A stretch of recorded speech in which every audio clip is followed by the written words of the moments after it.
ಎಲ್ಲರಿಗೂ ನಮಸ್ಕಾರ. Welcome back to ಮೇಘನಾ Manoj Gowda YouTube channel. So ಇವತ್ತು ಮಂಗಳವಾರ ಆಗಿದ್ರಿಂದ ಪೂಜೆ ದಿನ ಅಂದ್ಬಿಟ್ಟು ನಾನು ಬೆಳಗಿನ ಜಾವ 4 ಗಂಟೆಗೆ ಎದ್ದೆ ಪೂಜೆ ಮಾಡಬೇಕು ಅಂದ್ಬಿಟ್ಟು. ಸೊ ಎದ್ದವಳೆ ಈ ರೀತಿ ಬಿಸಿನೀರು ಕಾಯಿಸ್ಕೊಂಡು ಒಂದು ಲೋಟಕ್ಕೆ ಹಾಕಿ ಅದಕ್ಕೆ ಚಿಟಿಕೆ ಅರಿಶಿನ ಹಾಕಿ ನೀಟಾಗಿ ಮಿಕ್ಸ್ ಮಾಡಿಕೊಂಡೆ.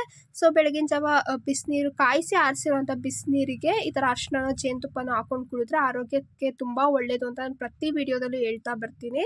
ಸೊ ನಾನು ಪ್ರತಿ ಸರಿ ಮಾಡೋದೇ ಈ ರೀತಿ ಬಿಸಿನೀರು ಕುಡ್ತಿದ್ದೆ. ನಾನು ಬೇಗ ಬೇಗ ಕಸ ಗುಡಿಸಿ ಇದ್ದಿದ್ದ ಪಾತ್ರೆಗಳನ್ನೆಲ್ಲ ತೊಳೆದು ಮನೆ ಎಲ್ಲ ಒರೆಸಿ ನೀಟ್ ಮಾಡಿಕೊಂಡೆ. ಸೊ ನಾನು ಬೆಳಗಿನ ಜಾವ ಎದ್ದಿದ ತಕ್ಷಣ ಮಾಡೋದೇ ಈ ಕೆಲಸಗಳು. ಈ ರೀತಿ ಎಲ್ಲ ನೀಟಾಗೆಲ್ಲ ಕಸ ಗುಡಿಸಿ ಪಾತ್ರೆ ತೊಳೆದು ಮನೆ ಒರೆಸಿದ್ಮೇಲೆ ಪಾಟ್ ಏನಿತ್ತಲ್ಲ ಆ ಪಾಟ್ಗಳಿಗೆ ನೀರು ಹಾಕ್ತಾ ಬಂದೆ. ಸೊ ಅದಾದಮೇಲೆ ಬೆಳಗ್ಗೆ ಬ್ರೇಕ್ಫಾಸ್ಟ್ಗೆ ನಾನು ಇವತ್ತು ನೂಡಲ್ಸ್ ಮಾಡೋಣ, ಮಸಾಲ ನೂಡಲ್ಸ್ ಅಂದ್ಬಿಟ್ಟು ಫಸ್ಟು ನೂಡಲ್ಸ್ನ ಬೇಯಿಸ್ಕೊಳ್ಳೋಣ ಅಂದ್ಬಿಟ್ಟು ಎಷ್ಟು ಬೇಕೋ ಅಷ್ಟು ನೂಡಲ್ಸ್ ಹಾಕ್ಬಿಟ್ಟು ಅದಕ್ಕೆ ನೀರು ಹಾಕ್ಬಿಟ್ಟು ಒಂದು ನೂಡಲ್ಸ್ನ ಬೇಯಿಸ್ಕೊಂಡೆ. ಲಾಸ್ಟ್ ಟೈಮ್ ನಾನು ಈ ರೀತಿ ಬೇಯಿಸ್ಕೊಂಡಿರಲಿಲ್ಲ, ಅದು ಚೆನ್ನಾಗಿ ಬಂದಿತ್ತು. ಬಟ್ ಸ್ಟಿಲ್ ಬೇಯಿಸ್ಕೊಂಡು ಮಾಡಿದ್ರೆ ಒಂದು ಸ್ವಲ್ಪ ಮೆತ್ತಗೆ ಇನ್ನೂ ಚೆನ್ನಾಗಿರುತ್ತೆ ಅಂದ್ಬಿಟ್ಟು ಈ ಸರಿ ನಾನು ಈ ರೀತಿಯಾಗಿ ಬೇಯಿಸ್ಕೊಂಡು ಈ ಒಂದು ಮಸಾಲ ನೂಡಲ್ಸ್ ಮಾಡಿದೆ. ಈ ಒಂದು ನೂಡಲ್ಸ್ನ ನಾನು ಬೇಯೋದಕ್ಕೆ ಅಂತ ಇಟ್ಟಿದ್ದು. ಹೊರಗಡೆ ಬಂದು ಬೇಗ ಬೇಗ ಹೊಸಲೆಲ್ಲ ನೀಟಾಗಿ ತೊಳೆದು ಅದಕ್ಕೆ ಅರಿಶಿನ ಕುಂಕುಮ ಎಲ್ಲ ಇಟ್ಟು ರಂಗೋಲಿ ಬಿಟ್ಟೆ. ಈ ಸರಿ ನಾನು ಸಿಂಪಲ್ ಆಗಿ ರಂಗೋಲಿ ಬಿಟ್ಟೆ, ಗ್ರ್ಯಾಂಡಾಗೆಲ್ಲ ಏನು ಬಿಡಲಿಲ್ಲ. ಈ ರೀತಿ ಒಂದು ಚಿಕ್ಕ ದೀಪ ಬಿಟ್ಟೆ ಅಷ್ಟೇನೆ.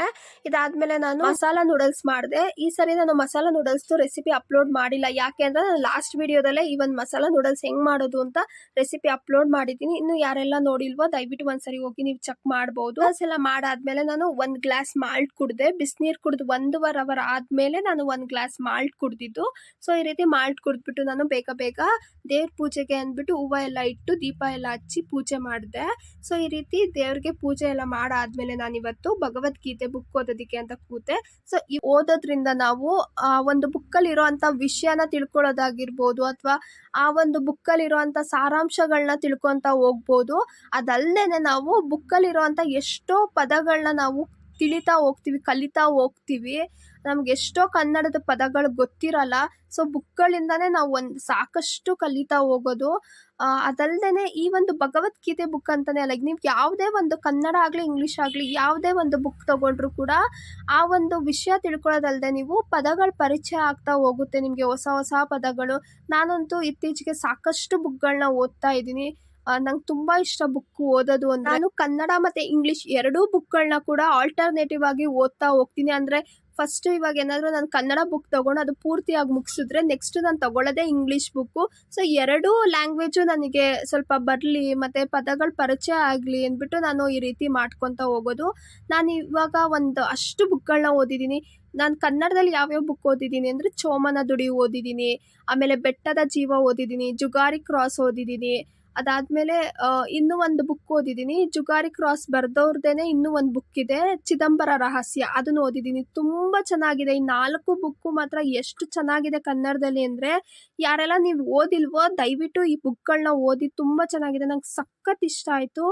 ಮತ್ತು ಇಂಗ್ಲೀಷ್ ಅಂತ ಬಂದರೆ ಚೇತನ್ ಭಗತ್ ಸರ್ ಬುಕ್ಗಳು ನಂಗೆ ತುಂಬ ಇಷ್ಟ. ಅವ್ರು ಸಖತ್ತಾಗಿ ಬರೀತಾರೆ. ನಂಗೆ ಎಷ್ಟು ಇಷ್ಟ ಅಂದರೆ ಅವ್ರ ಬುಕ್ಗಳು.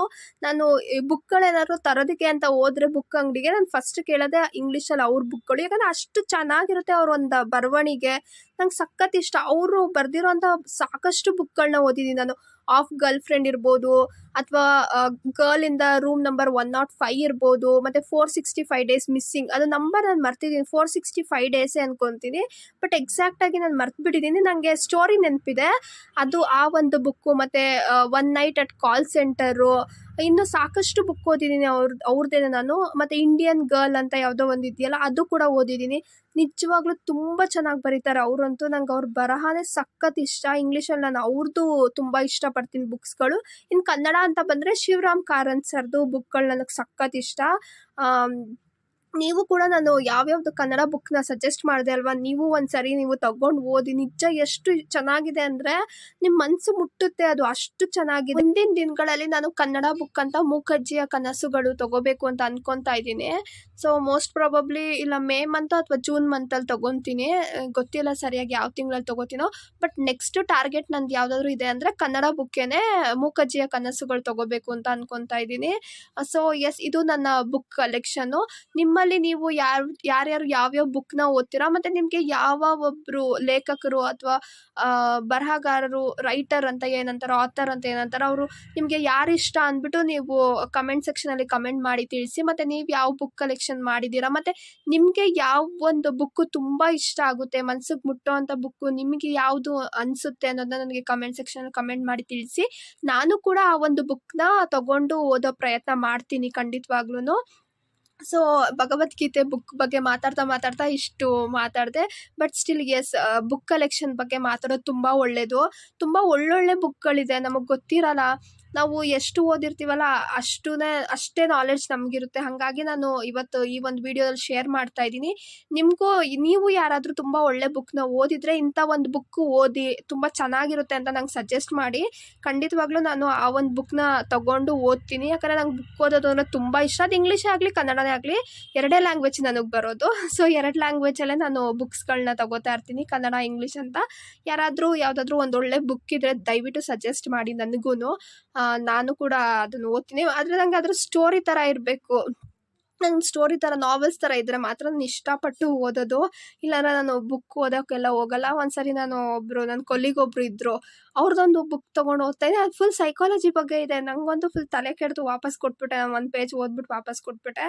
ಸೊ ನನಗೆ ಫುಲ್ ಒಂಥರ ನಾವೆಲ್ ಥರ ಇರಬೇಕು. ಆ ಥರದ್ದು ಯಾವುದಾದ್ರೂ ಒಂದು ಸ್ಟೋರಿ ಇದು ಬುಕ್ ನಿಮಗೆ ಗೊತ್ತಿದ್ದರೆ ನನಗೆ ದಯವಿಟ್ಟು ಸಜೆಸ್ಟ್ ಮಾಡಿ.